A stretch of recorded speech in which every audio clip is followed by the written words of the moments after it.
स्वागत है आप सभी का एक बार फिर से हमारे चैनल भक्ति रमन पर। आप सभी को बैसाख कृष्ण चतुर्थी व्रत की ढेर सारी शुभकामनाएं। बैसाख कृष्ण गणेश चतुर्थी व्रत कथा। धर्मकेतु नामक ब्राह्मण की कथा।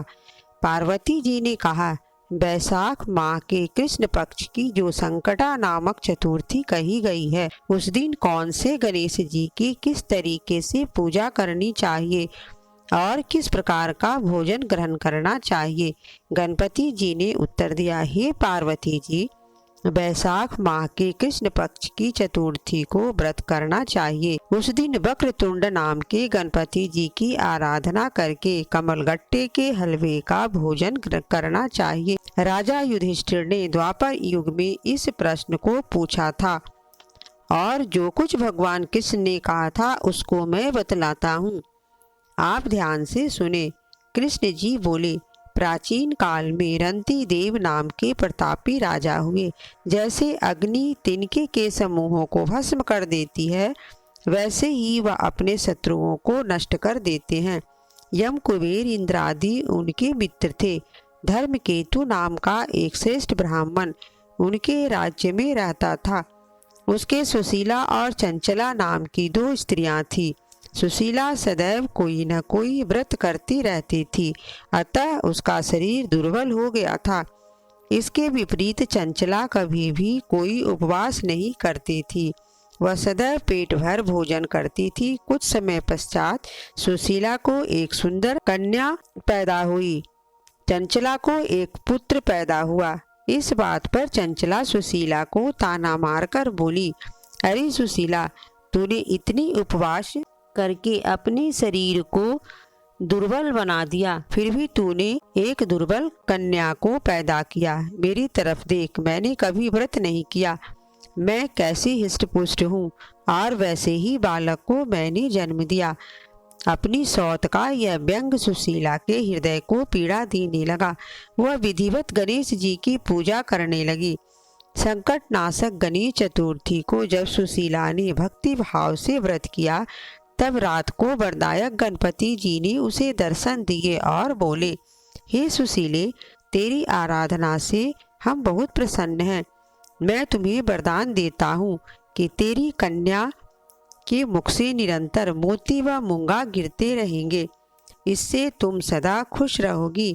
इसके अतिरिक्त तुम्हारे एक शास्त्र का जानने वाला पुत्र भी उत्पन्न होगा। ऐसा कहकर गणेश जी अदृश्य हो गए। कुछ दिनों के पश्चात सुशीला के एक पुत्र हुआ। तदंतर धर्मकेतु का स्वर्गवास हो गया। उसकी मृत्यु के बाद चंचला सारा धन लेकर अन्य घर में रहने लगी। सुशीला पति गृह में ही रहती हुई अपने पुत्र व पुत्री का लालन पालन करने लगी। उसकी कन्या के मुख से मोती और मूंगा गिरने के कारण सुशीला के पास थोड़े समय में ही काफी धन इकट्ठा हो गया। चंचला इस कारण उससे जलने लगी। एक दिन चंचला ने हत्या करने के इरादे से सुशीला की पुत्री को कुएं में गिरा दिया। उस कुएं में गणेश जी ने उसके जीवन की रक्षा की तथा वह बालिका राजी खुशी अपनी माता के पास वापस लौट आई। ऐसा देखकर चंचला का मन क्रोधित हो उठा। वह विचारने लगी कि ईश्वर जिसकी रक्षा करता है, उसे कोई भी नहीं मार सकता। सुशीला अपनी पुत्री को पुनः प्राप्त कर अति प्रसन्न हुई। पुत्री को अपनी छाती से लगाकर वह कहने लगी, भगवान गणपति जी ने तुझे दोबारा जीवन दिया है। जिनका कोई नहीं होता, उनके स्वामी गणेश जी हैं। चंचला ने आकर उसके पैरों में अपना सिर झुकाया।